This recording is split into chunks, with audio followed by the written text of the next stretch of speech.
What is good, everybody? Let me scoot over a little bit. What's good, everybody? You know what it is. It's Big Game James here.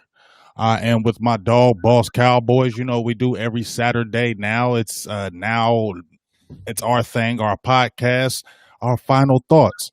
And we got some final thoughts to talk about. We ain't gonna talk about the Cleveland game, but we're gonna talk about some things in that game.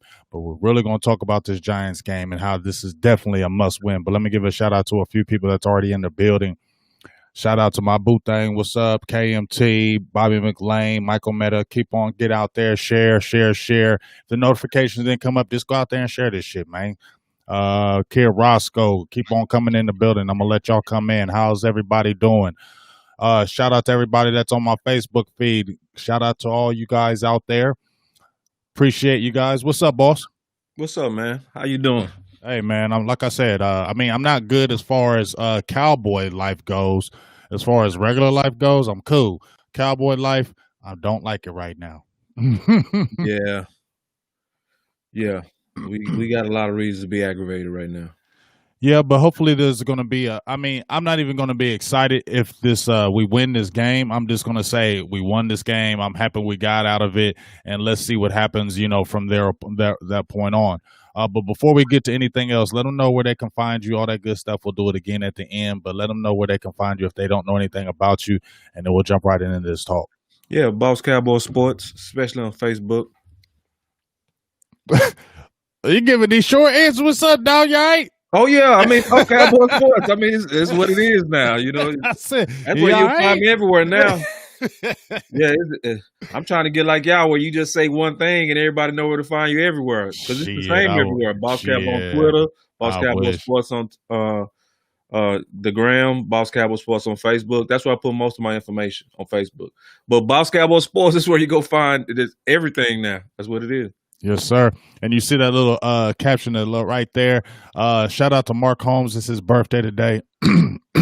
Happy birthday, Mark. Shout out to you, dog. My birthday's in 5 days. So you see the Cash App right there. You see the name. You can go ahead and they put dollar bills on their chest with the pins. Okay, I'm doing it now. So my birthday is on the 15th, which is a Thursday. So if you want to go ahead and donation, you can definitely do that. You can Cash App, or you can just donate right on the feed if you like. So look up Big Game James for his birthday, man. He about to be the first 48. He was AK-47 last season or last year. Now he's about to be the first 48, and not in a bad way. You know what I'm saying? So let's jump in this damn game. Man, I mean, a lot of things happened in this Cleveland Browns game. We talked about that game prior. We talked about what we didn't want to happen. We talked about we wanted Baker to feel dangerous, but we didn't want that running game to get established, right? And remember when we first talked about it, you said, we're going to know in the first few plays if we're going to be shutting that run down, or we're going to know if they're going to run all over us. And what happened? The first play of the game, first run of the game, Chubb ran for like 17 yards. I said, me and Boss just talked about this. It's going to be that type of game. And what was so bad about it was that type of game, and Chubb went out after the first quarter, early first quarter. Kareem Hunt didn't go nuts on us because he had a groin injury. A dude named, I don't even know his first name, Johnson, ran all over us. A lot of people were called out in that game. Tank went off. Jalen said we got to get better. Xavier Woods. What's your kind of thoughts? I ain't really talking about the game, but just the mindset of those guys, because there was a lot of talk during this week, especially with D-Law. Yeah, I mean, we also said going into that game, we said that it would have been a good week for everybody to have been griping at the defense. Remember, we said that going into this game because it was kind of quiet. Like they wasn't because they came off a pretty good game in terms of pressures and stopping the run the previous game. So going into this game, we knew that this was going to be a downhill team, Cleveland. Like we both sat down when we first started the show, said, well, this is going to be a downhill game. Like they coming straight at you. They not doing a lot of tricks. They did exactly what everybody knew what they was going to do. They was going to run the ball to keep it out of Baker Mayfield's hands. It's a winning formula because he's accurate enough to win games. He's not accurate enough to really just take over with his arm yet. even with those super weapons he has. Because even remember the deep ball he missed? That's Baker, Right. in the clutch. So we knew that we needed to stop the run. And it once again, the number one challenge was a failure. And then that failure led to that downhill slacking we got because they averaged 7 yards per carry, the whole unit. Nobody winning no game like that. I mean, Dallas, that's why it got out of hand so bad. And they really just, at the end of the day, they beat us with the 2014 Dallas Cowboys style of football. We go control the clock. We go beat you up and demoralize you on the line of scrimmage. That's exactly what they did. And then shouts out to the offense for showing that they had that high-powered gear to where they got back in it and made it a game. And really made it a game. So, I mean, the only thing that's similar to that Browns team than the old Browns is the colors. Because in terms of the talent, they got it. Yeah, they finally got some talent. They've done it the right way. They built through the draft. They made some shrewd acquisitions as far as free agency. I mean, they got a lot of good guys on that offense and defensive line. But what really stood out to me is I forgot that Bill Callahan was the offensive line coach. And once I saw that, I already knew Dallas was in for a big, long day because Callahan is going to stick it to Dallas for the rest of his football career. And he makes it a point, and those guys just look like a well-oiled machine out there, what they were doing to Dallas, pushing them back, I mean, it was just, when I hear about scheme, I haven't seen really scheme in this aspect, boss. I haven't seen scheme in that Cleveland game where you get faked out on a reverse with Jarvis Landry. I haven't seen scheme where they're just pushing you straight off the line. That to me doesn't have anything to do with Mike Nolan. And I'm not giving him any slack, but it seems to me we're losing up front, and it's not really just a scheme. And if they are going from, because they said we're more two gapping and now one gapping, and they need to simplify it, it still comes down to you can't get pushed off the line of scrimmage. Yeah, it's actually a lot simpler than what people are making it. Because it's the one thing about writing these recaps, because I write recaps after every game, immediately after every game. The first thing that I wrote about the defense in my game one recap is I said immediately, you can go look it up on the bosscowboy.com. Look at the Rams. I literally said, this team is not running to the ball like they was with Rod. We are not the hair on fire team that we was under Rod. Now, remember with Rod, say what you want about his bend don't break defense. Say what you want, but one thing that you was gonna get out of Rod consistently was hustle and hustle to the ball. Right. Consistently. Like we all knew this, and I don't hear this enough. We all knew how Rod graded Big Game. Big Game. You can finish my sentence. Big Game James, Rod would take off if he saw you speed up. Because if he saw you speed up, that was his indication that you wasn't going 100% from the go. That was Rod's style of grading. So from 2014 all the way to 2019, we had problems with them trying to get turnovers, but none of us ever had a problem with the way they ran to the ball. We never had a problem with how they fired off the ball. So this does go to a little bit of mentality, because everybody kind of talked about what Xavier Woods said, but Xavier Woods felt emboldened to say that because he believes that.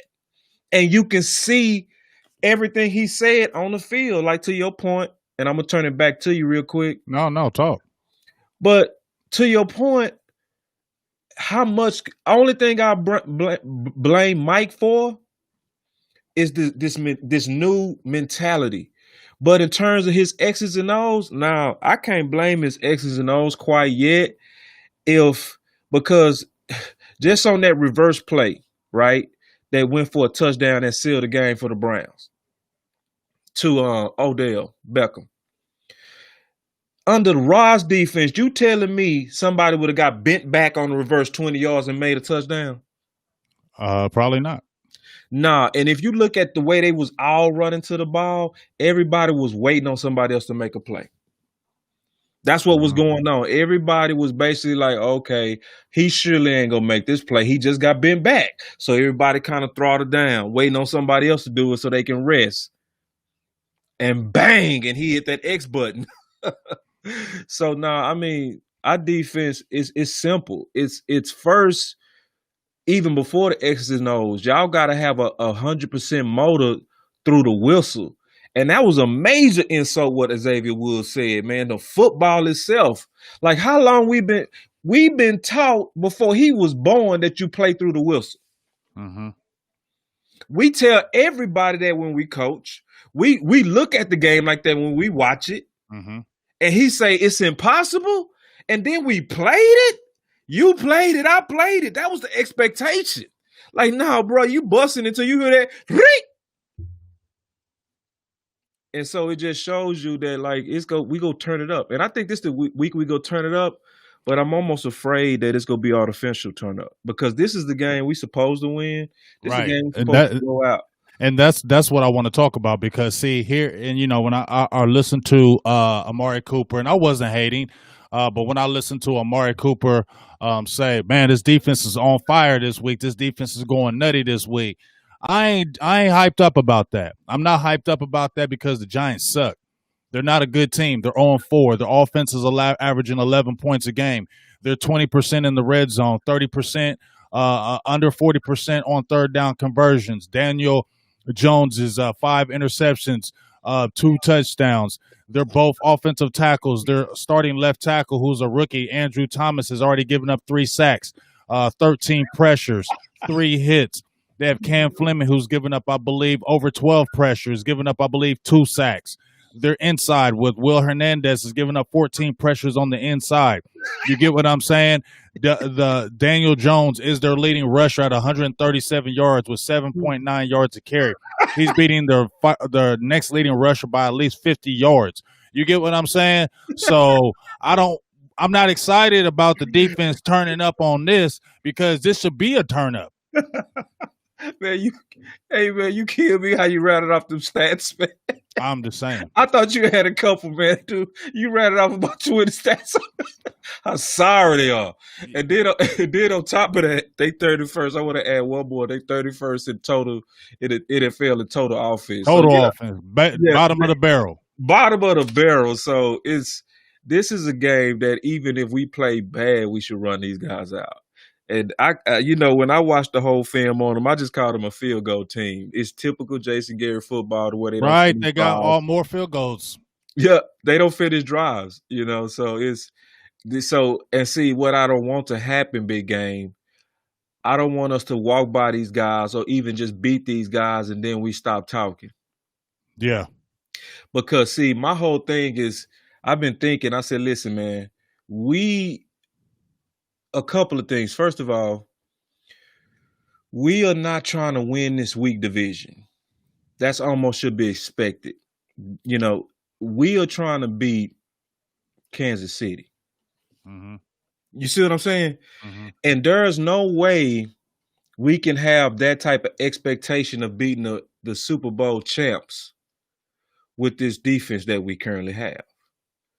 And I've been wanting to tweet this, post this, just say this out loud. We all need to brace ourselves for about 8 games of watching this secondary with all its issues and watching Mike Nolan. It's going to take about 8 games. And all I'm doing is looking back at history because remember, receiver by committee was what? Dead last in the whole NFL in average separation per target. Mm-hmm. And we finally, by week 8, the trade deadline, did something about it. Same thing with the offensive line that year when we got rid of, what was that coach that came from on the Bengals? Paul Alexander. Yeah, Paul Alexander. Week 8. That's when Stephen Jones is extremely patient and does not panic. He is the best poker player probably ever. in terms of high stake poker, in terms of just not panicking. He's gonna sit back and he's gonna say, let's give Mike his shot. Let's give these young safeties they shot. We still likely in talks with Earl. That's time is kind of on our favor. He's not gonna move, especially with a Johns game like this. But I want us to really keep up the fire. Like keep up the fire on the organization to do it before 8 games. Make changes. Yeah, I think that's the detriment of, because we talked about I did a show with my guy Mike Trite, and I hate to go back to this, but I want to talk about it right quick. Is everything that you was just explaining is perfect as far as let's see how it goes like a week 8. You don't want to just say, hey, all right, like a lot of these Cowboy fans are doing knee jerk. Oh, fire Mike Nolan after week 4 when we looking like you said. When Ron Marinelli was here, and somebody tried to come at me like, oh, but you was hating on Ron Marinelli, getting him out. I still didn't want Rod back, okay? What I was talking about with Matt Eberflus, because y'all know I liked him ever since he left for Indianapolis. What I was saying was with Eberflus, he has the same type of concept that Ron Marinelli has with the Tampa 2 cover 3. It's more of a one. They call it the one. I can't remember the word. It was one assignment go. So basically, they simplify everything, and basically took some principles from that. And they're the number 1 defense in the league. So what I said was, it begs the question, because when Rod Marinelli was here, it was a middle of the pack type defense, right? Statistically, it was still a middle of the pack. Mike Nolan comes in, and it's worse, right? Yeah, the effort is bad, but it went from middle to the pack to worse. So I said that begs the question, is the players just not good enough? Because in Rob Marinelli's system, real talk, boss, that Tampa cover 2, reason why it was so famous was because you had a Warren Sapp there. You had a Simeon Rice there. You had a John Lynch. You had a Hardy Nickerson. You had Derek Brooks. You had dogs. And it makes that defense nasty because it is simple, okay? But you got the dogs up front to make it happen. And the reason why it was middle of the pack with Dallas, because we have average players. So we get a new complicated system, and it gets real bad. So you get what I'm saying? Maybe we need to start looking at players more than scheme when we keep on hearing this thing coming up. I think it's more the technical side of coaching. I think it's more habits, like in terms of teaching you to do the right things day in and day out. I think it's really simple. I don't think it's really scheme. I don't even think it's the players, because under Rod's system, remember, he used to get kind of bottom of the barrel interior guys, but he used to rotate them, and they had to play at 110%. So, and we always kind of was decent with just kind of middle of the pack, bottom of the barrel, below Marshalls, more like dollar store interior. That's why every year we was always screaming, what? We need a DT, we need a DT. Right. Because also that strategy would hurt us, especially deep in the playoffs, because that's when you really need to be able to stop the running game, because by then injuries that kicked in and stuff like that. We got beat up by the Rams with those weaker interior guys. But so Rod with these guys, with Paul, with the names, we have literal names now. Right. Like Rod always took treasure and made it in a wine. Like even Tank, like there was no way to have a breakout like Tank did as a second round DE. It does not happen. You get people that play like Tank that come out the first round when he played good, But that was under Rod. You look at even David Irvin when he was here. He was out the trash. Practice squad, Kansas City, trash, right? And boom, exploded. How many people got contracts under Rod? Right? Think about it. Right. All these boys got contracts under Rod, man. So I always say you judge a coach by the group.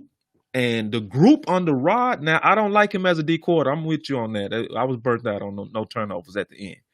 But in terms of how his group, the D line, they was the real hot balls under him. right now so I think, and then I don't like how Mike, you need to, as a D Get coordinator. mad. Yeah, man, you up in Get the mad. booth. Yeah, yell at them.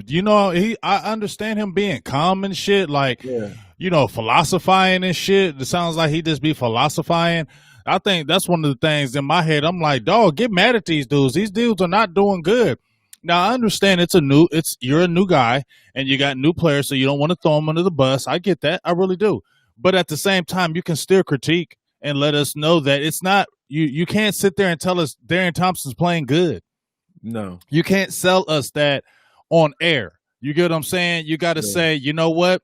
We need to do some different things. Now, I will say that Donovan Wilson is getting his first start this Sunday.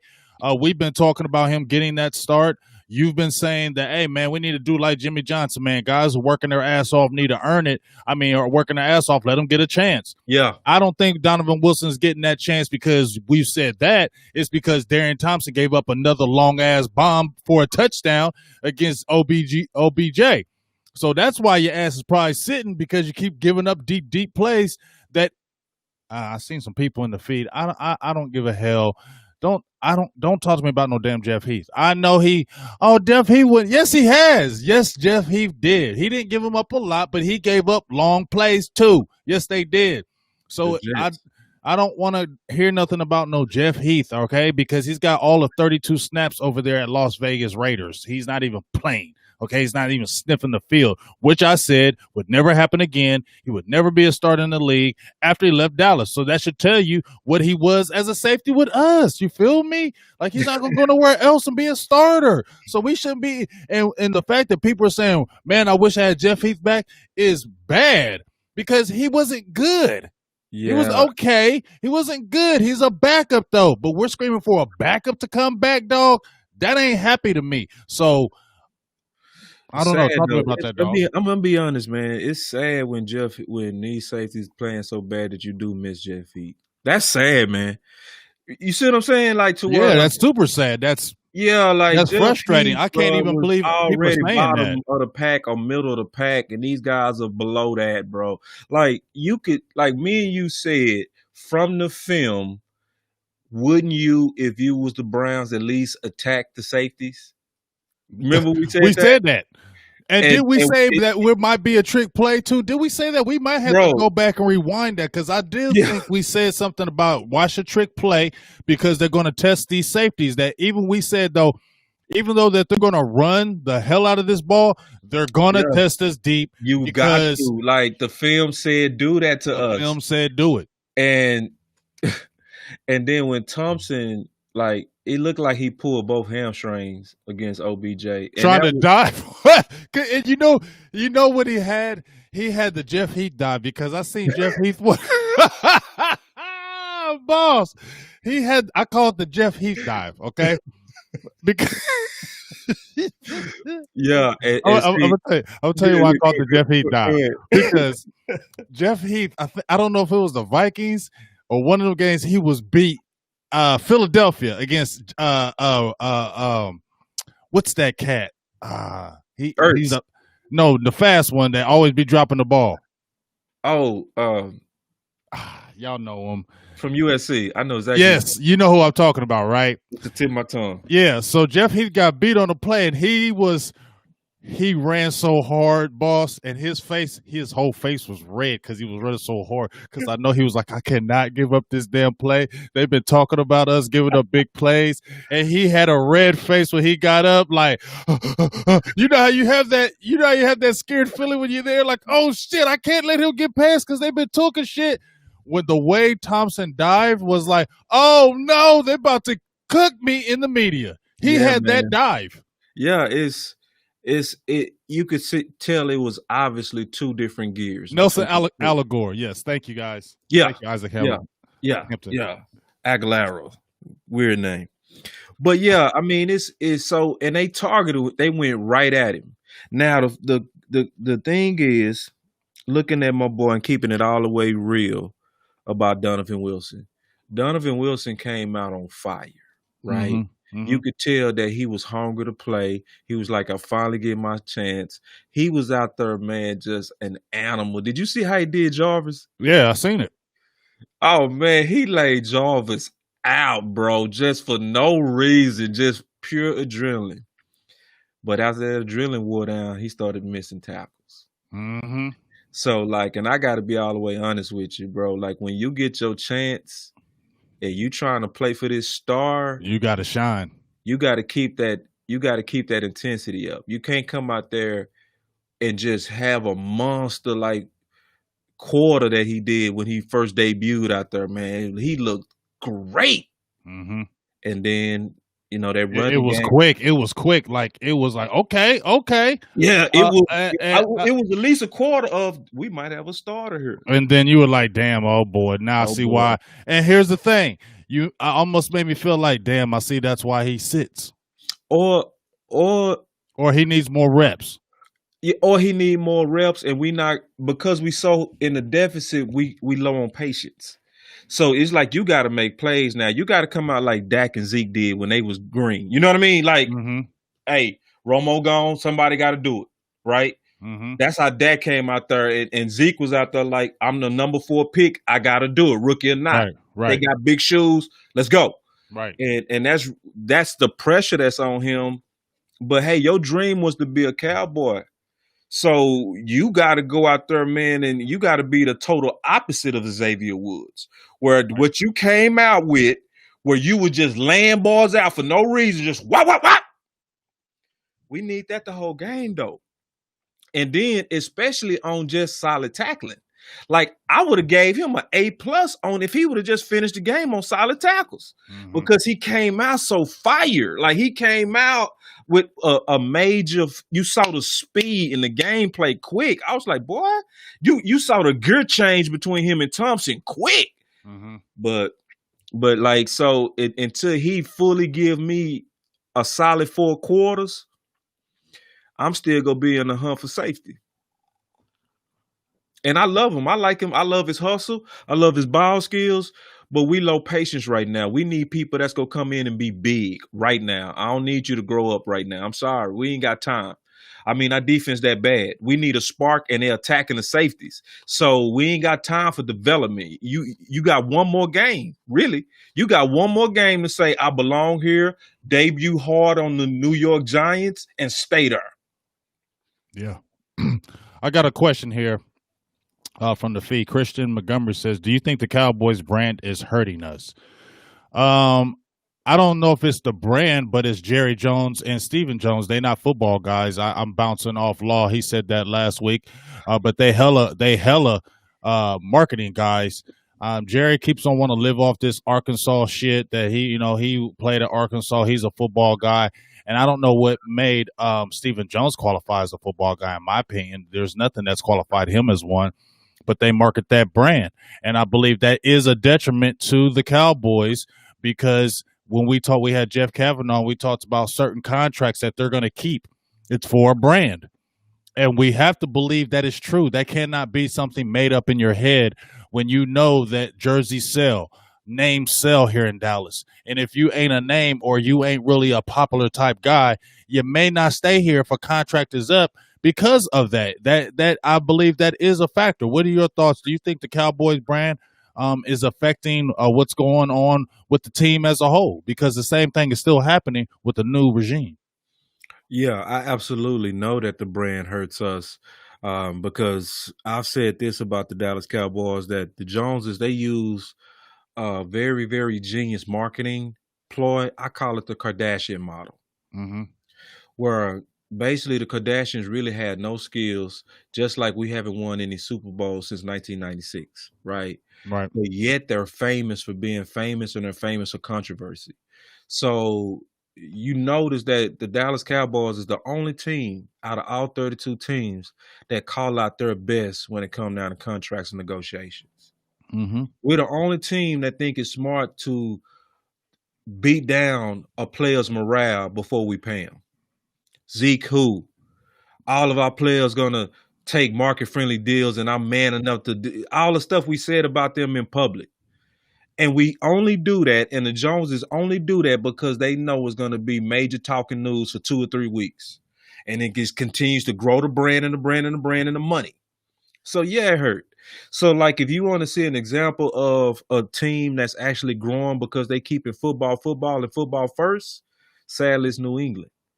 Like sadly, they the example of this. They're building their wealth and they're catching us in terms of team value because they're silent. They don't talk.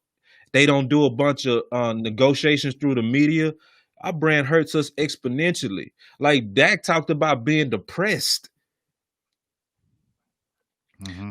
I mean, he was the only quarterback. I mean, you outplayed the guys you was drafted with. You play on a 4-year contract for $4 million, and your owner still's griping at you in the public, and all your counterparts got paid by year 3, and you still waiting, and they still treating you like and they keep dancing up to the line that they know they just needed to get to 111 in total guarantee, and he would have signed it. And they never did it, man. All that stuff, doing that in the media. Your quarterback got to fight depression to be on this team.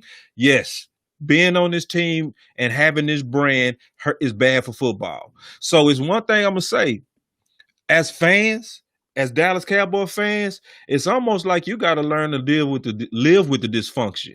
Because as long as you are following us and the Joneses and them is in charge, it's gonna be dramatic. I totally agree with you. I got one more question right quick from Marcus Williams. He says, are we wasting Zeke's prime years? Running backs don't last forever. I think it begs the question, what we talked about with this big boss, is that, I want to ask you, was that a good contract with Zeke? Because a lot of people are saying it was a bad contract because because he's making $15 million a year, you have to give him the ball. Like, you have to give him the ball, and maybe they're giving him the ball sometimes when it's not necessary. But since it's Zeke and it's $15 million, and maybe even that front office is pushing Zeke Elliott needs to get this ball, is his years being wasted? Because my thing was, I wasn't never hating on him when he got his money, because I don't hate on no NFL player getting his money, but when you seen, like, I did make the article, and you can attest to this, boss. I said, could we be seeing the last of Ezekiel Elliott? Remember, people trashed me and said, what? You crazy. Don't you ever talk like that about getting rid of Ezekiel Elliott. I just said the stats show that you can go to the Super Bowl without a all-pro running back. And it's been shown time and time again. And so I was saying, I don't know. He deserves that money, but I don't know if Cowboys should pay it. And now here we are. What do you think about this running back thing with Ezekiel Elliott? Yeah, I will answer that, but real quick, I gotta say something about this comment. What? Your boy 43 Flex say Jerry Jones is like Puff Daddy. I mean, he might. I mean, that is a perfect analogy. That is a perfect damn analogy. 43 Flex. Can I get a 43 Flex right there? Because that is a perfect Flex, man. Always dancing all up in your videos. He said if you don't want your owner all dancing all up in your videos, playing like you ain't gonna get your money, come on over here to death row. Come on over here to this football thing. I mean, that is a perfect analogy, dog. That is hilarious. Man. That's hilarious. And you know what else is funny? Is how so many people have complained about Puff Daddy. Now, I ain't saying because they don't complain about Jerry because he does win and he does all his plays, but they complain about the contracts, and they complain about, I got played by, what did he had me here and then he left me. You get what I'm saying? Right. So that may have it too, but that is the thing right there. That you hit that perfect. Yeah, 43 hit that. Because let's say one more thing, boss, just like you said. The Dallas Cowboys have not won anything, right? No. Since Jimmy Johnson left, right? Right? So that shows they are not football guys, because when they had a football guy here, we won championships. When we don't have a football guy here, I like Willie McClay, but we know it. We talking about the coach. And I'm not even busting on McCarthy, but you got to understand, a guy who came in there and said, I don't give a hell what you're saying, Jerry. This is the way I'm going to do it, and this is how it's going to get done. And that's how we ran it. Even now, I'm going to just admit, dog, I love Mike McCarthy. I think he's still a good coach for the team, but he's still really a yes man. Oh, man. I'm going to go to Zeke, then I'm going to come to that. So with Zeke with the money, I think it was a good contract, and what made it good is it's a 6-year contract and it's front loaded. So it's So there's an early out. Yes, an early out. So I love his contract, and I'm one of those guys. I'm opposite of Jeff Kavanaugh and the opinion that people like him subscribe to. I do feel like Zeke is super exceptional, and I don't think he finds Zeke is in the second and third round often, like people say. I think he's that exceptional. Somebody say, do you feel like we wasting his prime? I actually like how they doing it right now because it's the way that they partially using Zeke right now, which is better for him long term.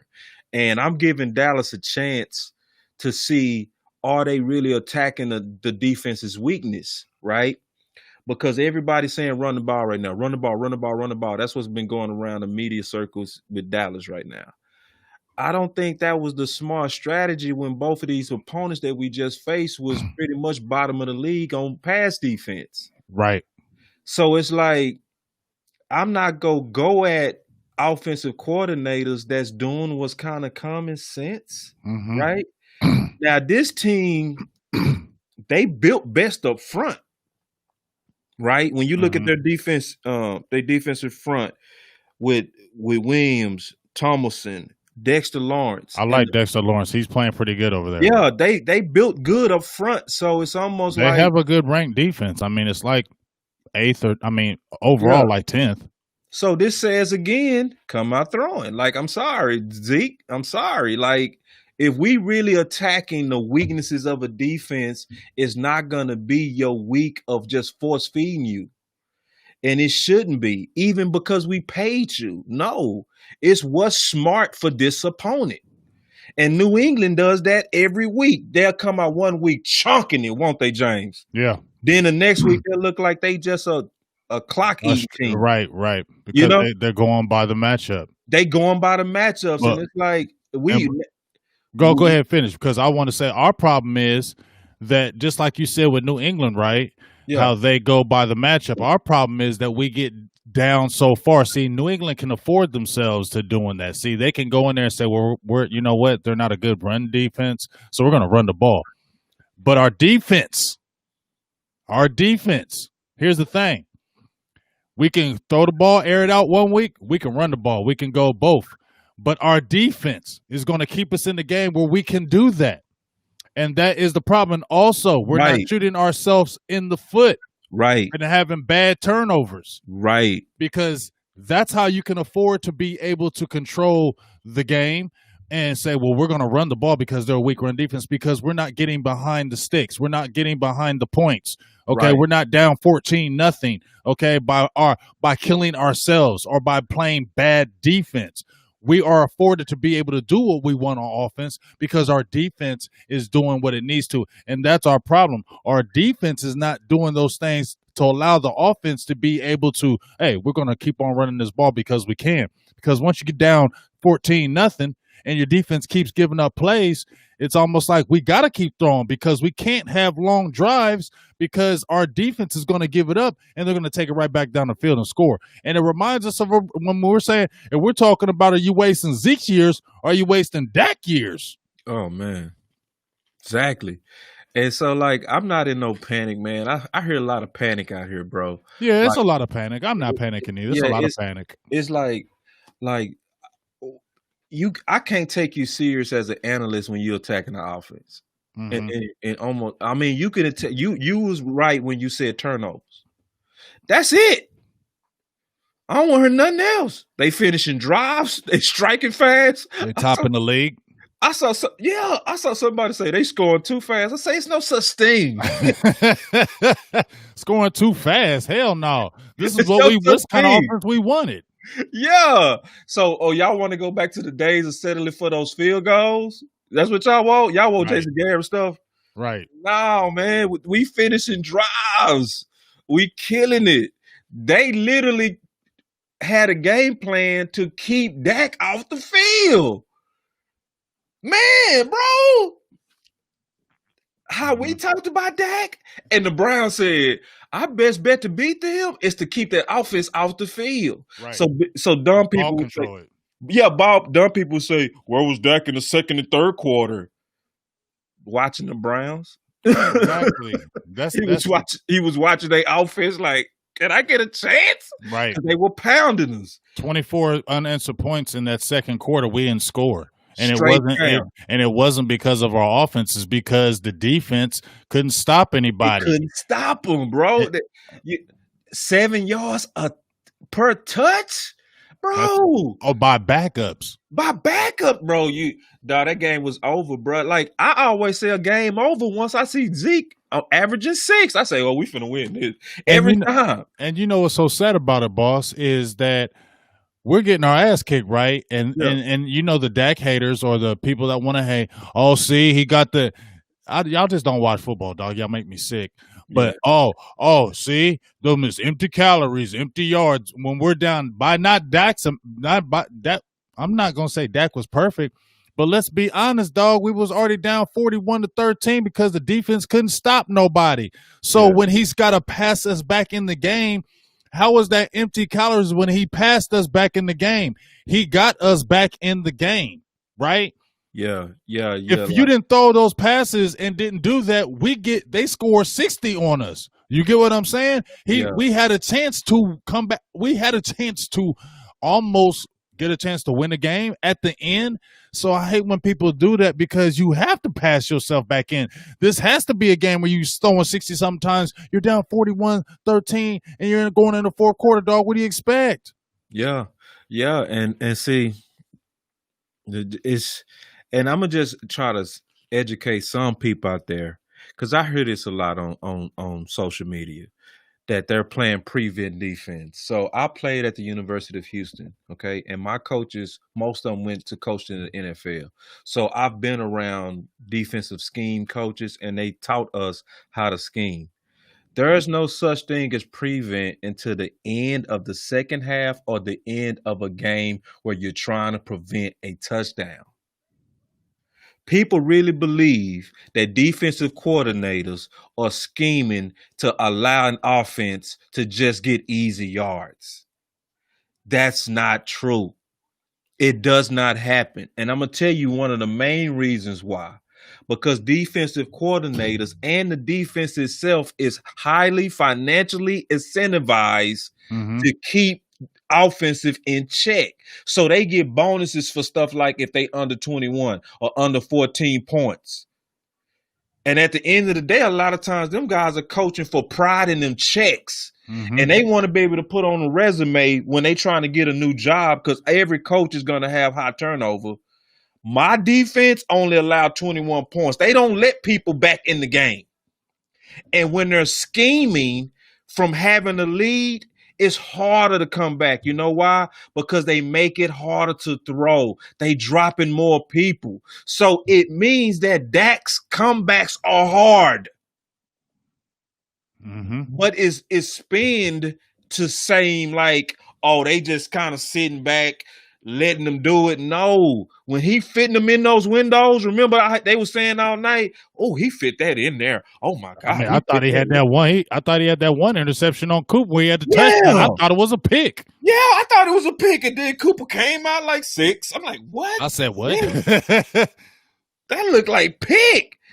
You know, so it's one of those things to where it just shows you that it's so much that's far from what's really trained in football and how we've been trained from, Division I NFL coaches and stuff like that. You've been trained and how you train guys as a coach, than what's actually fed to the masses just to get our attention. Because that's all it is too, is they want our attention. They want the massive fan base of the Dallas Cowboys to tune in so they'll inflate some story like it's garbage yards, and it'd be like, bro, well, when Deshaun Watson getting blown now, why he ain't have a bunch of yards?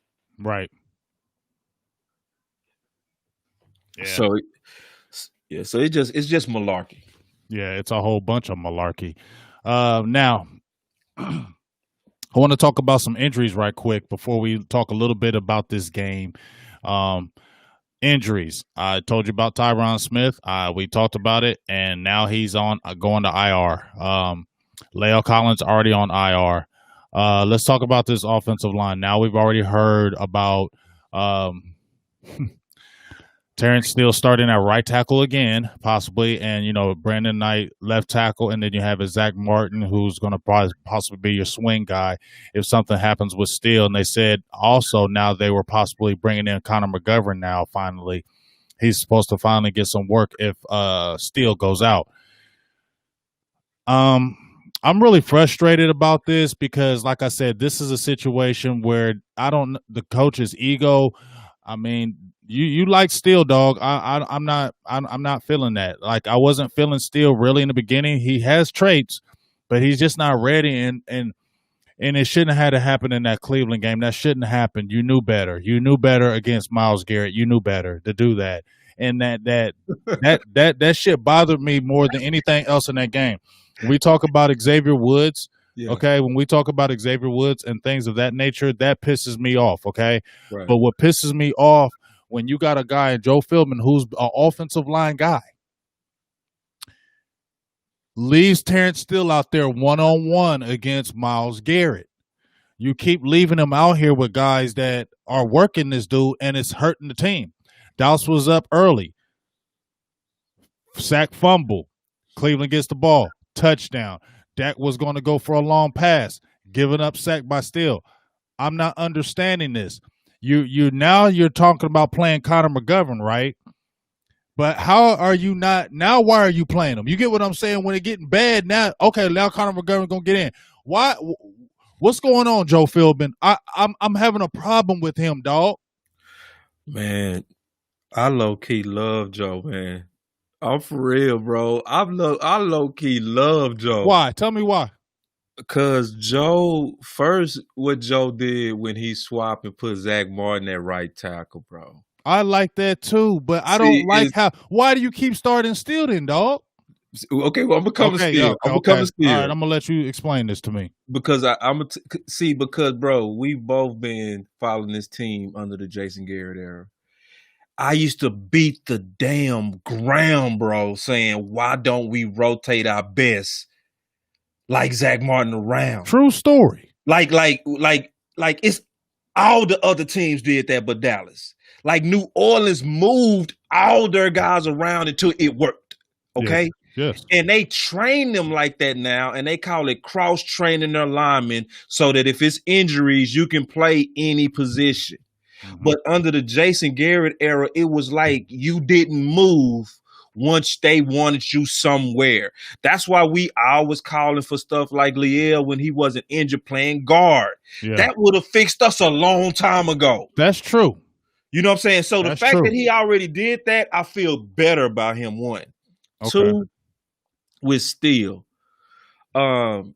Steele has you right. He has the raw measurables, but he's not ready. We all said I'm more excited about him after this season and getting an off season of weights and stuff. Mm-hmm. Oh yeah, I can't wait till next year. Yeah. But this year we said, man, we need to listen to that last show. We said the last show. We said he's going to go up against a man and they go get him. They're going to get him.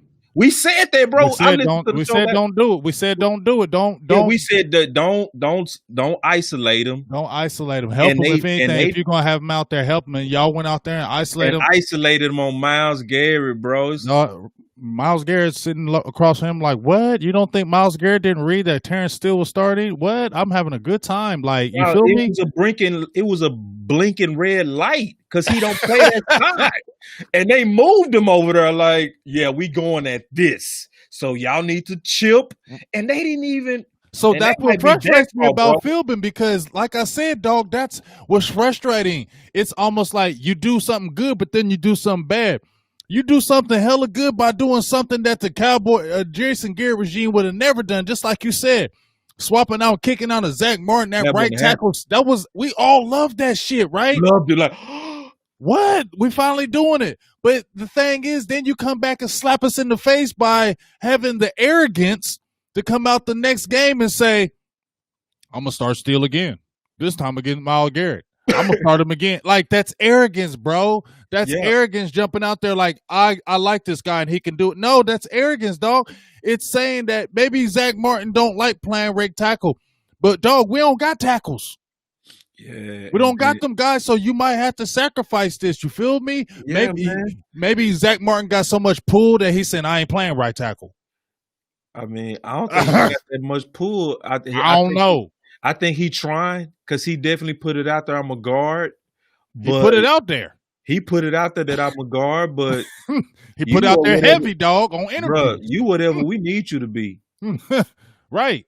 Like if it's best for the team for you to be the vet that can do a better job than Steele, and if McGovern can then do a better job or at least an okay job at the right guard, and Dak is protected, or pretty good middle push from McGovern, because I trust him to push. I don't like him in pass pro, and I don't like him getting to the second level.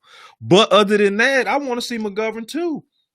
So and I don't even know if it was filming, to be honest, because I honestly got to look at two people, Kellen Moore, or three, McCarthy, and then Dak. Because see, Dak, it's like, Dak, you got to see that too. Yeah. You got to say, hey, Zeke, shade to this side, bro. Right. Say, you get right here. Because I see that matchup. And Romo used to do stuff like that. That's what the Des quarterback was got to be like, yeah. So quarterback got to be, I see that. You know what I mean? Like, let me ask you this, though, boss. You're bringing up great shit, dog. So is that Mike McCarthy and them giving freedom? Does Dak not have the freedom to change the call? Or is Dak not seeing it to, hey, I got this guy over here shading to protect? Who you think is? Yeah, I think he saw it too late, because it's like, he got to see that earlier then. You got to do something now. Like, once you saw that matchup, you're supposed to be like, Zeke, shade over here, bro. Because we do it on Madden. Right. Don't you? Yeah, like, you see that instantly. Like, you getting killed, I'm moving him over. A pass rusher, you be like, I audible my running back right over there to get help. Bro, it's like common sense. And they let him get off like 3 times. The best thing is they didn't do like what Gary did against Atlanta in 2017, where they just stayed with it. At least they adjusted. Right. Yeah, at least they. But you should have saw that out the gate. Like McVay would have saw that immediately. Immediately. McVay would, no. He'd been like, no, I'm chipping him. Even timeout.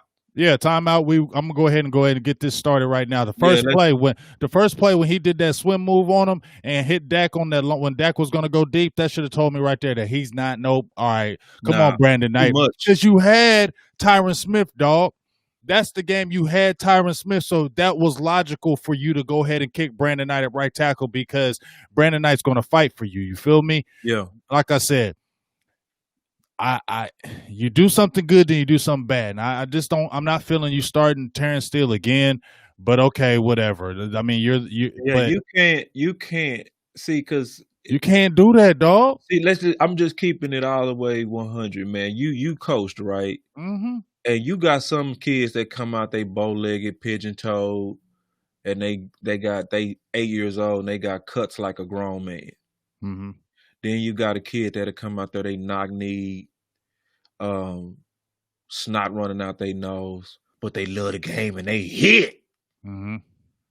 But the one that looks sexy on the field is going to a lot of times get the reps, because you just waiting on him to arrive, because he got that look like he an athlete. Mm-hmm. See, Brandon Knight is the ugly athlete with the snotty nose. Right. But he get the job done. Right. He look bad in his uniform. Right. You be like, you don't look like you could belong out here, but he be working. Right. You know what I mean? And he not sexy. Steele is sexy. Like, Steele is the sexy tackle. And Steele is Philbin's guy, and Brandon Knight is not. Right. Yeah. Yeah. You can see that it's likely politics. And see, you starting to sound the alarm, and I'm starting to sound it with you. I'm starting to see it more and more too, where I'm starting to kind of feel like we have a Jason Garrett flavor, different label. You know what I mean? Mm-hmm. Where it's some politics that's also under McCarthy as well. And it's starting to smell that way. Like in a lot of situations, like that one, where you're talking about basically Steele is likely to sponsor, has his sponsor, somebody that's cheerleading for him. But then you can see it on the defensive side, where there's obviously a lobby for Thompson. Somebody bet on Thompson. Somebody stood on the table for Thompson. Yeah. Because you've been hearing Thompson's name all through offseason and preseason. Even when he keep getting toasted, you keep seeing Mike come out and say, well, I'm not too sure if Donovan Wilson is absolutely the starter. Come on, bro. Like, Right. for real? Right. So it's like it's this old saying that I always say, whether you coaching or you going into a new job or anything, never go to a place long term where they bet against you, because the management, coaches, or leadership go always try to make themselves look right. Mm-hmm. Always go to a place where they bet on you, Mm-hmm. because the coaches, management, and leadership go try to make themselves look right. So that's what I think I'm seeing. And I think that's what you saying we likely seeing is somebody bet on Steele, somebody bet on Thompson, and we not seeing the common sense like, no, It's not working. it's not It's not working. No, working. go with Knight. Like y'all Like, doing stuff on the fly. Keep doing it. Like y'all do a good move. Don't do a good move by doing 3 bad moves. It counteracts your good move, and it makes us not see the good move. You just how you mentioned Zach Martin. We hailed him for that, but then you come back and kill yourself with Steele. It makes us not remember how good you did the kick out with Zach Martin. You get what I'm saying? yeah, Common sense would have told you, you come in this game, Tyron Smith is starting. He played all game. Then start Brandon Knight this game. This ain't the game for Steele to start. That got to be your stupidity, your arrogance. Let that shit go. And it shouldn't have to be a reverse Jarvis Landry throw under the OBJ for a touchdown on Thompson to say, all right, now we need to get Donovan Wilson in. No, dog, he been doing it all year. He been giving up plays all damn year. You shouldn't have to be week 4 to be jumping in there and saying, okay, let's go ahead and give Donovan Wilson a chance now. Why do we have to give up touchdowns to get down to say, okay, let's make the switch? I give you the props for making the switch and not keeping Thompson in the game like the Garrett regime would have. Let's give you props for that. But don't come back the next week, which they're not doing with Wilson, and saying Thompson's the starter. Now they switched up with Wilson, so maybe something of that nature is starting to happen, boss. So that's what maybe we can get excited about, is that they are seeing that, you know what, Thompson ain't the guy. Let's see what Wilson can do the rest of the season, hopefully. I'm not saying it. I'm just throwing it out there. Now, I don't feel good about the D at all. I don't feel good about the D at all. But the offensive line, though, Tyler Biadasz is they look like they hit right on him. Super. Like Tyler Biadasz. And here's the thing. Once again, did Joe Looney have a damn sponsor? Because he should have never been starting, dog. Remember I said he was a career backup. Oh, boy, say, man, somebody get my boy, say, man, get this boy a Bible. He is preaching. I said he was a career backup. Why are you even starting him? And then Badass is better than him. So why did you have to go because of COVID? I get it. Maybe you felt more. But Tyler was clearly better than him. Clearly. You could see as soon as he came in the game, clearly better. Yeah. So why was Joe Looney having this sponsor? Tyler Badass, clearly better. See, man, listen, I'm going to tell you. See, and it's unfolded how I wanted it to unfold, honestly, with Tyler. Because, see, Tyler, I got laughed at in the offseason because I said this. I said, Tyler is just as big of a steal as CeeDee Lamb. Yeah. I got laughed out of town on that one. But, yeah, y'all seeing it now. I ain't talking about you. I'm saying people that laugh here. No, bro, that dude was a steal. The year before we drafted him, bro, he had a top 15 grade on him, bro. Mm-hmm. And he got the offensive lineman award that even Fredericks didn't get, bro. You know, and I watched his tape, bro. That dude's a monster in that middle, bro. Mm-hmm. He ain't even getting started yet. Like, wait till he really jail. Yeah. And then what happened, and this is why I'm glad he didn't start immediately, because he had off-season shoulder surgery. Mm-hmm. And it was small. It was cleanup surgery. Mm-hmm. But at the same time, when it's a shoulder, I had shoulder surgery. It take a little while to get your range and your strength back, you know. And I didn't want them to put him out there in a COVID year without him going through all the prep and all that. I wanted to give him at least 3 or 4 more games into the season to see him. It's playing out exactly like that. And that's exactly what I actually wanted to happen. I didn't want Looney to get hurt for it to happen, but I wanted him to have a little bit more time to heal on that shoulder. Because now we getting ready to see, I'm telling y'all, the second coming of Fredericks. I'm telling y'all, we getting ready to see the second coming of Fredericks with him, bro. Like that's like that's a definite. That's a definite. That's why I want McGovern to get his ass in there. And let's see what you can do at this guard position. And you know what? Everybody's saying kick Connor Williams out at tackle. Okay, you can if you want, because you got but Connor Williams, dog, he ain't, they keep on saying him go to tackle. He ain't gonna be that great at tackle. He's not. Maybe he might be better than Steele right now. I don't know, but you get what I'm saying? No. I need to see badass McGovern, Zach Martin right there. And then Brandon Knight needs to be in there at that left and right. They need to just figure out who's going to be this other tackle. You feel me? Because Brandon Knight is the other one for this whole year. I don't know if you're going to keep him at left or at right. It seems to be they would keep him at left to protect Dak's backside. It would seem like he would be the more logical choice. But we'll kind of see how that goes. Couple more things before we head out of here. Guys that are coming back from injury soon. Anthony Brown is already coming back. He's been activated. Francis Bernard has also been put on the active roster as a linebacker. I want to talk to you, ask you about this. A lot of people are talking about Reggie Robinson. I don't know. You know, he hasn't got any taste of the field. I don't know if that's really reasonable to think Reggie Robinson is really going to get some snaps. You feel what I'm saying? Unless it's the season's over.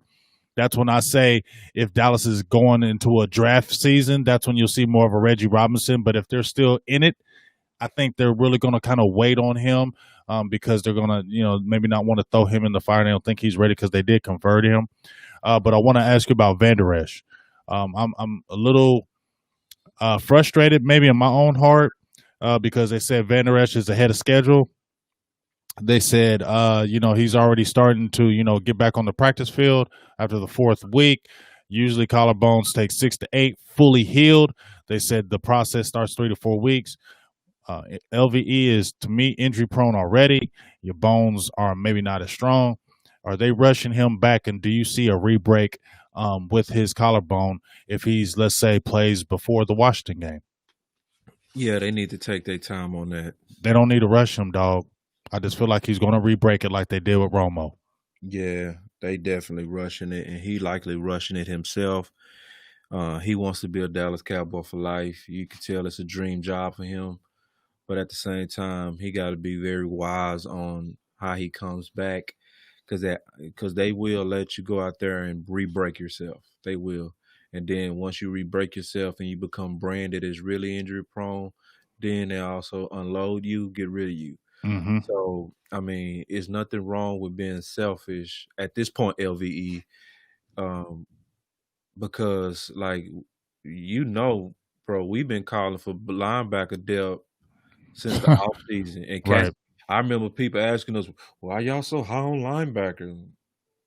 I guess it's not. I guess it's obvious now. Right. It's obvious. We got injury-prone linebackers, and we have guys. Linebackers. So like, and Ray Charles should have saw this coming, bro. Like, we was like even before the season started, if people was listening to me and you talk about this, we literally called them glass, and we called the names.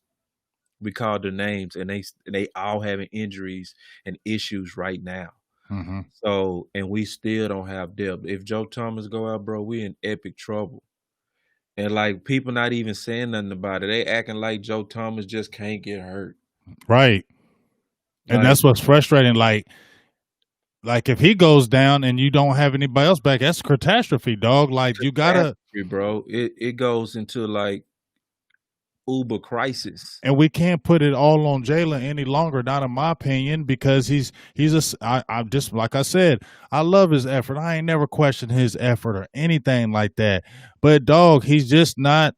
He don't got 2 legs, bro. Like, he just don't. And no matter what they try to do with it, it's always going to come up in games. And it doesn't matter if you're leading the team in tackles, and it doesn't matter if you're third or fourth in the league in tackles. That doesn't make you a great linebacker just because you have 100 tackles in a year or 150 tackles. No, it doesn't, because you can get tackles that aren't impactful tackles, especially as a linebacker. If you're a linebacker and you're getting, let's say, 12, 13 tackles, but they're after the line of scrimmage, because remember, when he came back in 2017, he had a hell of a lot of tackles his first year ever playing with the Cowboys. But were they impactful tackles? No, they were after the line of scrimmage. A lot of his tackles were after the running back got 2 to 3 yards after the line of scrimmage. Then he's making the tackle. He's not meeting the guy in the hole. He's not making stops behind the line of scrimmage. He's not doing that as a linebacker. So you can't jump up and down and saying, oh, Jalen Smith is going crazy because he has this many tackles. You got to see where these tackles are being made,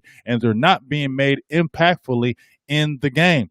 Joe Thomas is good. You get what I'm saying? But he still needs help. And like I said, they're rushing LVE back, in my opinion, because they're seeing they do need linebacker help. You get what I'm saying? That's why they're pushing his ass on the field, because they know they need help. But what happens if he re-breaks his damn shoulder? And like you said, now he's branded. Now he's branded as a injury-prone linebacker, and now your ass is going right back in this damn draft in 2021 and drafting another top linebacker early because of this stuff. Let him heal, man. And you should have covered your ass, because you should have never kept Sean Lee. Okay, yes, you need him now, right? You need him because you ain't got nobody else. But you kept him on the whole damn roster. I got Malcolm Smith over there at Cleveland. He was making some plays. Yeah, I was just going to say that, bro. That had me so hot. He's over there making plays over at Cleveland. His name over there, bro. And he could have stayed over here with Dallas, but Dallas wants to keep a Sean Lee. He could have stayed for cheap. Dallas wants to keep a Sean Lee, who didn't have any goddamn practice time, carried over on the roster, and now we're waiting for him to come from damn hips hernia. It's just the front office, dog, is the whole cause of this dumb shit. Let's keep it all the way real. It is, bro, because, like, I mean, it just seemed that it was common sense to me and you, because, I mean, when I wrote the off-season Boss Cowboy guide, the 2020 guide, you was the first person that I actually debuted the book on.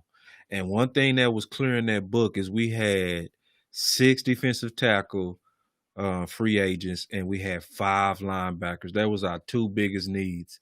And people literally was going into the draft talking about corner. I was like, no, bro, it's not corner. Corner is not the number 1 need. And they was treating us like we was crazy. It's like, but are we crazy now, bro? It's like, and we were just looking at, like, just look at the roster. Like, look at it. Like, we have nobody there. And we was beating the ground for Malcolm Smith. Just for insurance. And then we look over there at Cleveland, like you said, looking good, playing good, making plays, diagnosing plays, snuffing us out, big hits. I said, that was our guy that we brought back into the league for the cheap, that we should have just signed back immediately as soon as the season was over. Like, nah, you staying with us. We brought you back. We brought you back into the league, and you shows flash. And I knew we had some still, like, politics issues when Stephen Jones said, if you look out there those last, like, 3 or 4 games, Sean Lee was actually the best linebacker. I know. That's what I'm saying, dog. That's why I feel like, you know, just as you said, we have to accept this dysfunction. You got to accept it. And that's the problem, because as long as that shit keeps going on up top, we're always going to have this. Tyrone Crawford, because he was a great locker room guy, we kept him on the roster. He's making $8 million a damn year, and he's a shell of himself. You get what I'm saying? 2 hip surgeries. 2 hip surgeries. He had that in 2019. He didn't even play the whole damn season. Then he comes in, he barely has any kind of practice time, and you keep him on the books. And he listed as a starter every week. Every week. You get what I'm saying? Like, but that's from the top. That's from the top. And that's where we always see the frustration going on. Now I'm gonna turn this real quick to the Giants, because I ain't gonna keep it forever, because we could talk about so many damn things with the Cowboys right now. But let's talk about this damn game with the Giants. What do the Cowboys have to do to win this game? Now, first of all, before you answer this question, boss, Dallas cannot lose this game. Dallas also needs to understand that Jason Garrett may have a bland ass offense, only 11 points a game. But Jason Garrett, in my opinion, is a petty dude. He's going to come into Dallas and try to do. You don't think he ain't going to draw up a trick play? Yeah, he is. You don't think he's going to try to coach this offense like he ain't coached it all year? This might be the best time he coaches the offense all year if he does, because he is wanting to get back. I don't want to hear that shit about, oh, this isn't me against the Cowboys. This is the Giants against the Cowboys. Shut the hell up. This is you against them damn Cowboys, because you don't think you don't forget and you don't want to rub it in the Dallas Cowboys' face. Make them 1-4, and then you might possibly make them start talking about draft, because if the Dallas Cowboys lose to the New York Giants, dog, it's going to be, what do you think's going to happen? I'm not even trying to wish it, but Dallas cannot come in here thinking, oh, this is just Jason Garrett. Oh, the Giants, they ain't that good. They have to come in here with a sense of urgency and desperation in this game.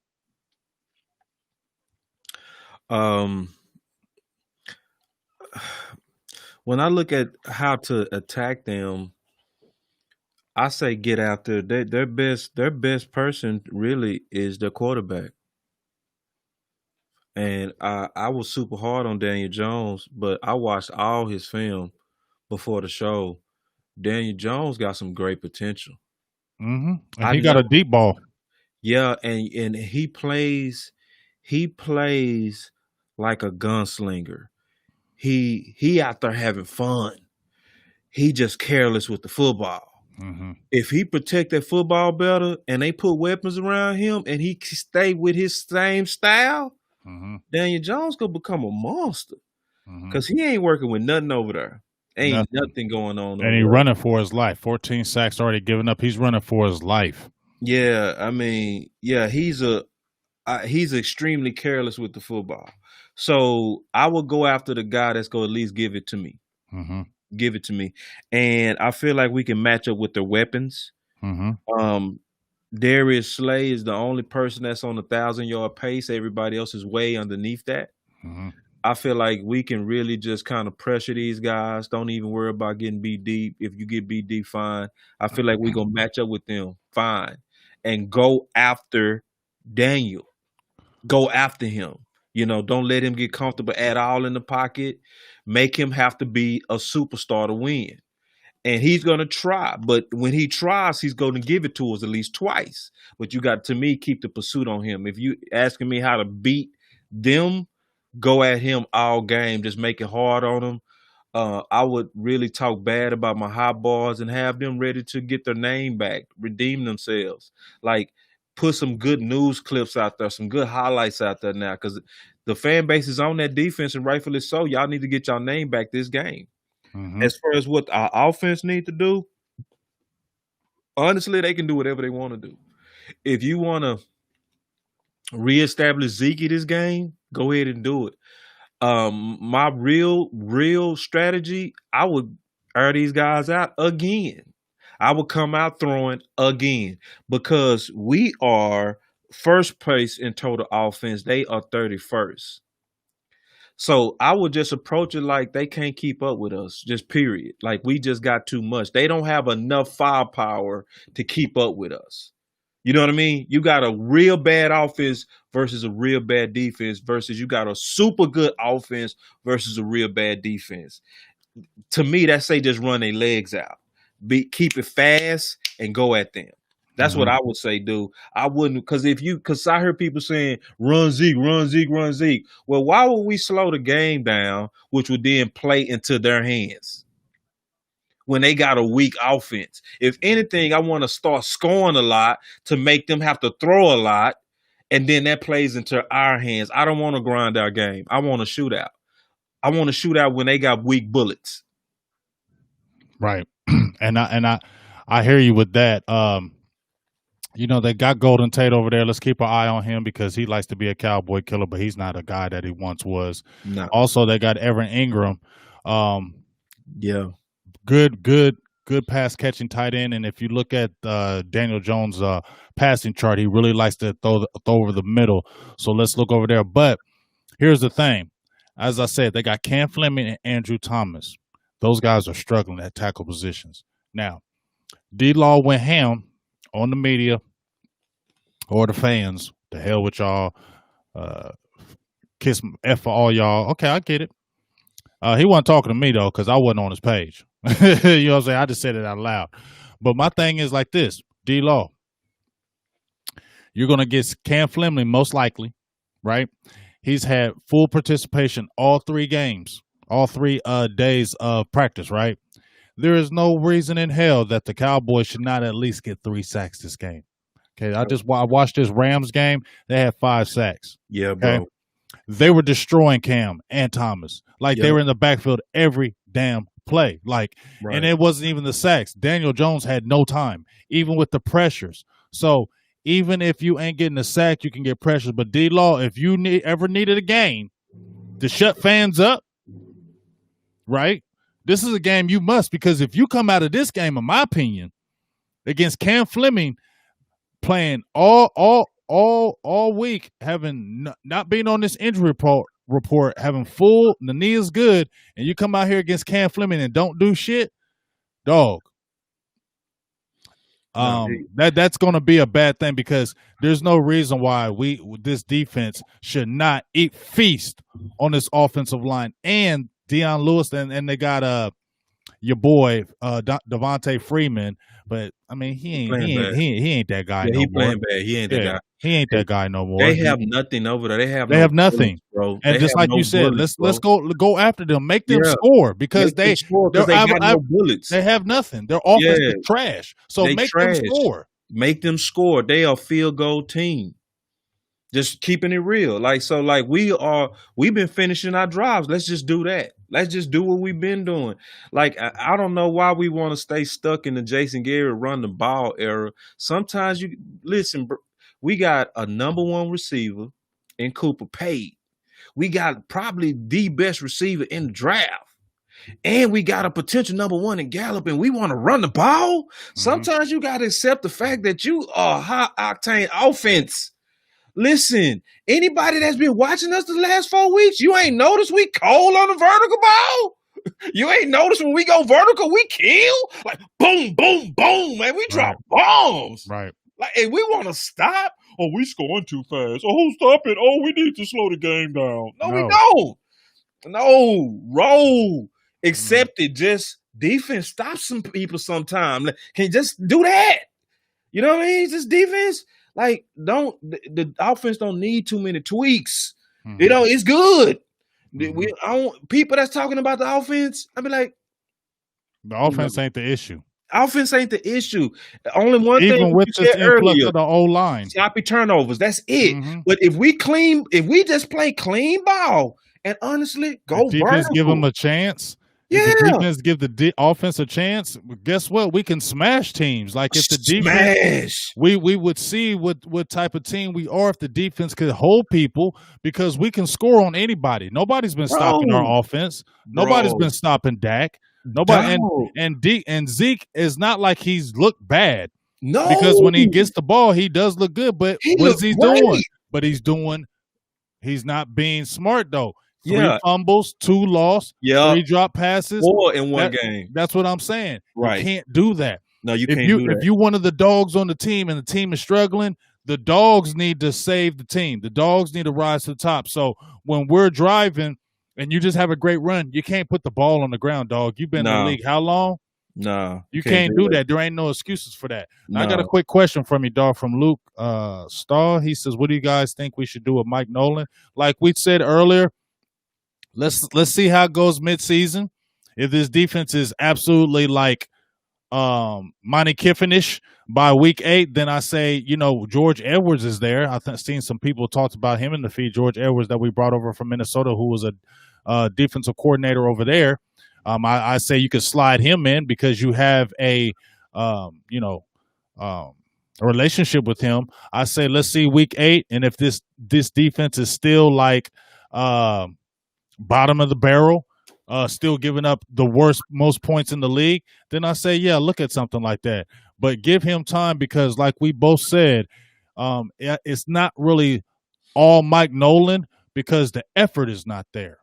And when you don't have effort, it doesn't matter what scheme you bring out there. You can have the most simplest scheme in the world, but if you're not having the effort and you're not playing through the trash, and you're not fighting through the tackles, you're not playing till the whistle is over, then this is what you're gonna have anyway.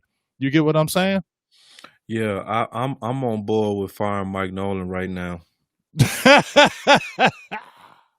Right now. I mean, I'm not going to be mad. Like if they got, I'll Yeah. say this, boss. I'm not fighting for Mike Nolan. I'm saying, yeah, I'm not fighting for what it. likely the organization is going to do is wait till at least week 8. They not go panic. But if it was me, with the way we came out with the worst defense in our franchise history since like the inception of the Dallas Cowboys, we have never allowed this many points. We have never allowed this many yards in our rich history. When you starting like that, and we got an offense that basically broke out, Dak broke an all-time record, and didn't get rewarded with a dub. And then I'm watching somebody get bent back on a reverse and score in crunch time with my whole D jogging. Yeah. Oh, with the game on the line. With the game on the line. With the game on the line. And you up in the big seats. You ain't on the field. I mean, like, cause it's me. I'm quick. I'm pretty quick. Like, I think I see it quick and I don't play. Like, okay, I see your issue. And then I didn't like how he threw his second team under the bus 2 weeks ago when he said, hey, we got a lot of injuries and, people are second stringers for a reason. For a reason, yeah. See, that sounds like Jason Garrett bus throwing part 2. I ain't for that. Like, I'd rather you try to install confidence in your guys versus publicly saying if you're a second teamer in my eyes, you ain't shit. That's basically what he said. You know what I mean? I don't think you even worthy to be on our field. Basically what he said to all second teamers. And then when I watch Alden Smith dropping in the coverage and all that kind of stuff, Tank still playing too much standing up. So you're done with them. I'm done, bro. And then I'm watching you fight and fend for Thompson. And I've been hearing the noise on Thompson. And see, I hate this big game. This is how I felt with receiver by committee. I hate when they try to talk us in against our common sense, bro. I hate that. It make me mad. Like, you trying to tell me that these guys go replace Dez. Yeah. Now, Dez was not himself. We know that. Right. But getting rid of Dez for those guys, for Hearns, for Thompson, for Cole Beasley, that was the answer. And y'all tried to sell us that Cole said them Buffalo Bills is better. He did, didn't he? He did. He said them Buffalo Bills is way better than y'all. I'm good. Because it's sometimes it's about culture. And so like he said that culture was different over there. Yeah, and so and we all was crying for the loss of Jason Garrett. And but we also got to remember sometimes when you get rid of a coach, you go get one that's good on one side and bad on the other side. Because people asked me in the offseason, he said, what's the one thing you concerned about? I said, I'm concerned about the defense. I said, it's not like a bunch of evidence that our defense getting ready to be like our offense. We all knew and was saying 40 Burger was trending for a reason in Dallas. It just made sense. It's like, come on, we just got rid of Cobb and got Lamb. We good. That's an upgrade. We fine. Mm-hmm. But that defense, 3-4, 4-3, hybrid, we go get rid of Rod, even though that D line played great under him. Okay, cool. We go get us a safety from college who never coached in the NFL. Okay, cool. And then we go keep these linebackers and not get Malcolm Smith in here, even though he played the best in the end. Okay, cool. No, bro, I'm not going to let them sell me that Mike Nolan is going to turn around, bro. No, bro, he not going to turn around. Like, to me, get rid of him quick. I don't want to wait till week 8. I just think we're going to wait till week 8. You know what I mean? Mm-hmm. I fire him now. I love your plan. George Edwards, come on up. Because see, that's what we did with Colombo. Remember, like we got rid of Paul Alexander. Yep. They said, "Hey, come on, bring up the guy." Same system. Yeah. But y'all go rally behind Colombo more, and because people like Colombo and Zach Martin, them like Colombo. Because he was a kind of in your face type of guy. He was a blue collar coach. And Paul Alexander was the I'm chill guy. I'm chill. I don't get in guys' faces. I don't hold you accountable. I'm a teacher. Did you guys know? I heard this press conference say, "Did you guys know my first job was a teacher?" Yeah, he was soft as shit. You soft, homie. He was soft as shit. Our offensive line, there's too many alpha males in there for that type of stuff. And they need somebody to get on them. Yeah. Hey, I got a quick question right here, though, from Cam Riddle. It says, if we lose to the Giants this week, does the front office consider blowing this teed up, trade veterans or talented people? No, blowing this team up. This team is young. Zeke is in the very beginning of his contract. Coop in the very beginning of his contract. Dak is going to likely get a contract next year. That's going to be at the beginning of his contract. Jalen Smith is in the beginning of his contract. Leah Collins is at the very beginning of his contract. We really looking at the beginning of a run. You don't break this up. You correct this stuff. So it's gonna be some corrected stuff. And don't lay down even if we lose this game because our division suck. Right. The first rule is to get into the tournament. So don't start tanking because we can get into the tournament and only win 7 games. You see what I'm saying? If as long as those games are our division games, So no, it's no tanking. It's just that we go be correcting and continue to correct. Because remember, in 2018, we all felt like the season was over after that Titans game. That was an embarrassing. That game felt like the season was over, didn't it? It felt over, didn't it? But then we made some corrective things by week 8. We went and got Cooper. We got rid of Paul Alexander. We was 3-5, and then bam, we went on a run on their ass. Right. We went on a major run. Won a playoff game. You don't crash all this talent. You don't rebuild all this talent. You tweak this stuff. You go in there and say, okay, we messed up on linebacker. Let's get some depth. Okay, we messed up on safety. Let's go and get Earl and stop being prideful. It's week 8. We need to do something now. We saw 8 weeks of these guys. You know what I mean? And no, this ain't no tank stuff. This is just tweak and go and get in the tournament. Because remember, our division is known for winning Super Bowls with trash records. Philly did it. The last Giants time they did it, the Giants did it twice. So our division is about getting in because we got a gritty division. So don't look at the record as if you're significant. Look at where are you in December, and hopefully our guys are coming back by then. Like Anthony Brown coming back, and hopefully they don't rush LVE and he's back, and then we'll start. Then maybe we see a new Gregory. Gregory's coming back by Washington. Cheeto will be back. We need him. So there are positives, and I will totally 100% agree with what you just said about we don't need to blow it up. We just need to tweak. And like I said, if you're going to keep on doing the tweaking, like I said, tweaking with Donovan Wilson getting his first start. Hopefully he's in this game. I really like to see somebody else out there besides Steele, but hopefully if it gets really early, you jump on it quickly and make that adjustment. You get what I'm saying? Because they did say Zach Martin was the swing tackle, and like you said, LVE, please you don't need to rush him back. I think that's one guy. Don't rush him back. It'll be better in the end if we don't, because you need him for the run. Is that correct? Yes. Need him for the run, the end of the season, not the beginning of the season. We need him at the end of the season. So don't rush him back. You don't need to do that. And like you said, Randy will be back. So we got some guys coming back from defense. So that is looking better. And as you said, this isn't a blow up. This is a tweak. And if we tweak and we get those guys back from injury, things can happen. Because as you said, this division is not a good division. It's a bad division. You can still win the division with 7-8 games.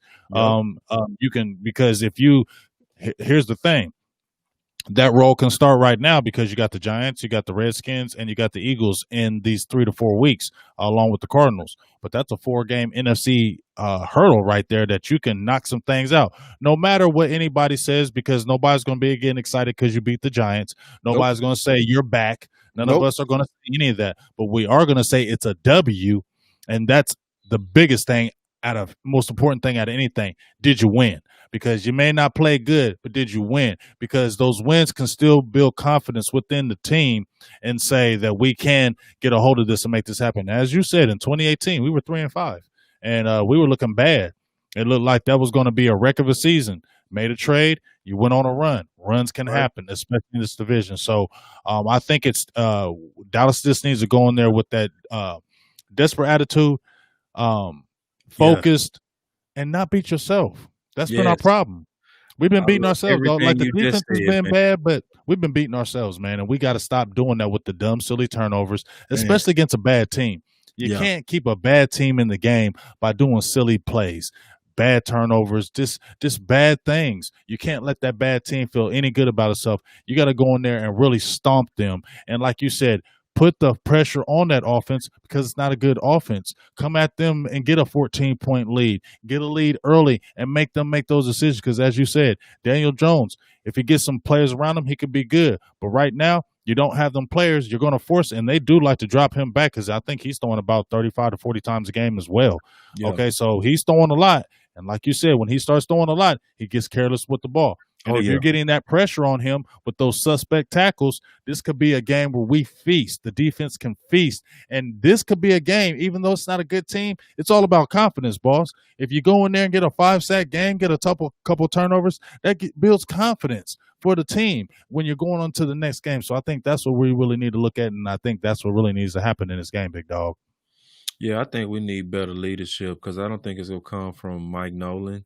We need guys that's gonna really lead by example and be the type of guys that's gonna make people follow them, like Ray Lewis. You know what I mean? Mm-hmm. You Mm-hmm. know, people follow Ray. Like when Ray say "follow me," like the Mm-hmm. D felt that. You know what I mean? Like they really felt like we go play like you play. We see you going all out, we going all out. Mm-hmm. We need, to me, we need that. We need somebody. We need one of our contract guys to really step up. I don't think it's gonna be Jalen Smith, and I don't even think it's just because his leg. I think one of his major issues is he hustles hard, but to me, he seems like he doesn't diagnose plays. He doesn't have a great football IQ. It's just what it Yeah, he is. don't look like he diagnosed them plays quick enough. Like Sean Lee, that was the thing about him. It wasn't more so his athleticism; it was his anticipation and it was his film. Great. But you could tell he snuffed out them plays. He Mm-hmm. knew it was happening before it happened. He was the best. Him and Luke Kuechly at, they ran a screen. It was like they ran it for him. You know, Mm-hmm. you Mm-hmm. don't really see that with Jalen. Mm-hmm. So I don't No, think not really. You don't. you don't. Now I think you go see him hustle. You go get the example out of him. I think you go see a better hustle game from him this game for sure. Mm-hmm. Mm-hmm. Because they all on their butts. So like, they hearing their name out there. They want to shut people up. I think it got to come from Tank. And It does. I think Tank will have to be the one that come out there and blast this game open Yes. Yes. and get up and be so wild and Yes. crazy that it make Yes. all the guys rally. And Yes. you got to do that for the rest of the season too, Tank. Like, Because all the fans, you said fuck the fans. yeah, and then like I think he got the best chance of doing it because see, he's in the right gear because we saw the pressures last week. Mm-hmm. Mm-hmm. We did not, and we saw the tackles for loss. We didn't see the sacks. Mm-hmm. But you can't stay on that high motor like him and, And not get them. Yeah, exactly. So Exactly. he like right there, but you gotta finish, bro. You gotta get you yeah. some sacks with them tackles for loss and bat downs and that other stuff you getting, and then people gonna be like, okay, I feel a little bit better, Uh-huh. because at the end of the day, you judge by sacks. That's your position. You're making $21 million a year, you dog. judge by sacks, bro, and you put a number out there. So it's and fans gonna hold you accountable to Right. that, and that's just what it is. But it's also we need you. We need Tank to, Yes. and I see that he got it in him. He that dude that when he take over, it's gonna carry everybody. His energy, that's what his energy really carries that defense. And like I said, you said you the guy. You're getting paid like the guy, so you gotta be that guy because like I said, we watched that Bears Bucks game, right? Yep. And I threw this out there, and this is for somebody who, if he is listening, you can listen to this really carefully, listen to this very closely. Because I put it out there because Khalil Mack had a knee injury, right? He had a knee injury all year, the whole season. They finally took him off the injury report against Tampa Bay, right?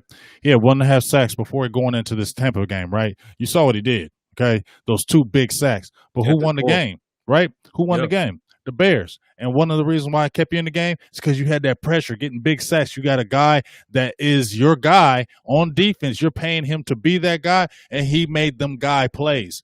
So my thing is, when I heard D-Law saying, I'm playing through injuries, dog, everybody in the NFL is injured. Okay, you can't use that one because there is nobody really ever healthy in the NFL. Let's keep it real, boss. Nobody's ever really healthy in the NFL. Everybody is injured. But when you're getting paid that kind of money, you got to play through them damn injuries. You have to do that. And you have to be that guy. And like you said, this is the game. And even all year, we need Tank to be that guy. You need to be that guy in this Giants game. This, to me, needs to be a 2-sack game. I think when they played the Giants a couple years ago, when he was getting all after Eli and creating havoc. Remember when we played the Giants and when he had that 14.5 sack season, when he came out in that game, he debuted and destroyed them fools that game. Yep, that's when he destroyed the Giants. Destroyed. And boss, when we watched that game, you're like, okay, what 2018, think about it, boss. 2018. When D-Law had that crazy year, the defense was damn good. Damn good. I mean, the defense got better when D-Law plays at elite level. This defense rises. Yes, this defense rises when you play at elite level. So yes, Tank, you got to look at the fan perspective. We want you to be the guy because if you're the guy, you make this whole damn defense better. And it's not gonna come from Mike Nolan. I'm just being honest. We took for granted Rod. Mm-hmm. We took for the secret sauce of Rod that we lost was that everybody must have their hair on fire ball. Mm-hmm. We lost that. We go only get that back from a player doing it by example and telling everybody else, y'all follow my lead. Mm-hmm. This is how we play from here on. Mm-hmm. Watch me. And when I play like this, everybody play like this.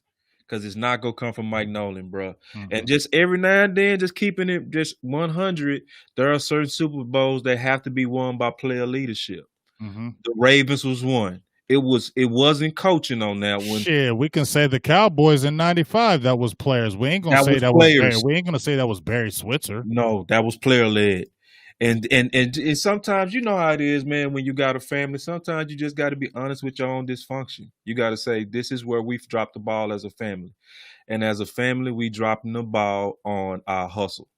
That's what we dropping the ball, and so. But we also got to be honest on our dysfunction that we got major dysfunction in Mike Nolan. I don't think it's going to correct itself. It's going to come from the players. It's going to come from them guys. Bro, like I'm from Dallas Carter. You know about Dallas Carter. Mm-hmm. People don't really know why we won state when we won state in 88. I know the background story. You know why them boys really won state? Because they went into the state game saying, we not going to let our coach have real silly audibles. If we don't like the play, we running it ourselves. True story.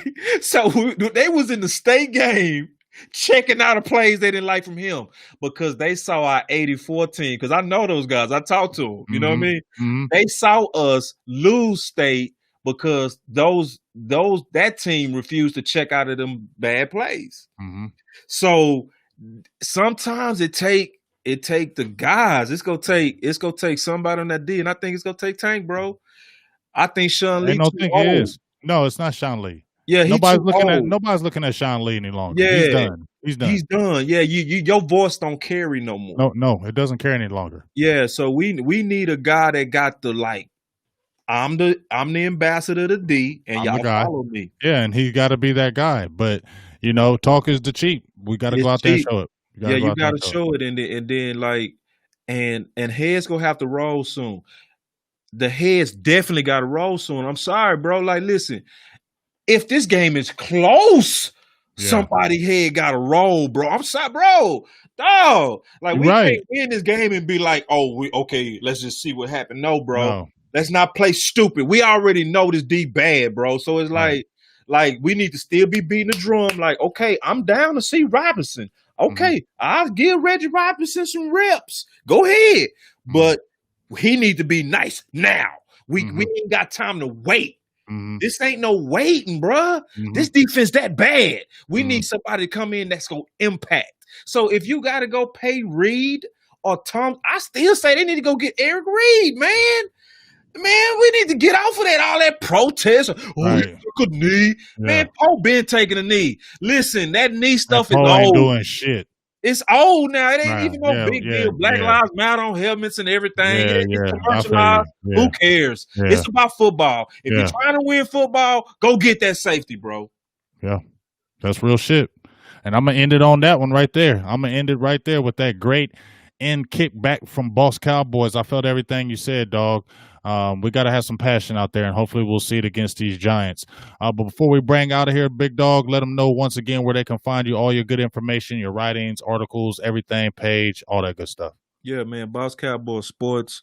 My website is bosscowboy.com, and I write an article immediately an hour after every game, at least, maybe less. And then I have special takes on my Facebook page, but everything is being fully rebranded. So you're starting to see a lot of stuff come up. You know, the look and everything is changing. And I have a lot of new articles coming out this week. So y'all stay on my page. Make sure y'all go over there, like it, and follow it so that you can stay up on everything that I'm posting that's Cowboy related. Yes, sir. And make sure that's a great follow. You see what Boss brings to the table. This man knows football like no other. And so, you know how we do. Another great show. A lot of people in the feed, man. Appreciate everybody who was in the YouTube feed. Let me just give you a few shout outs before we break out of here, Boss.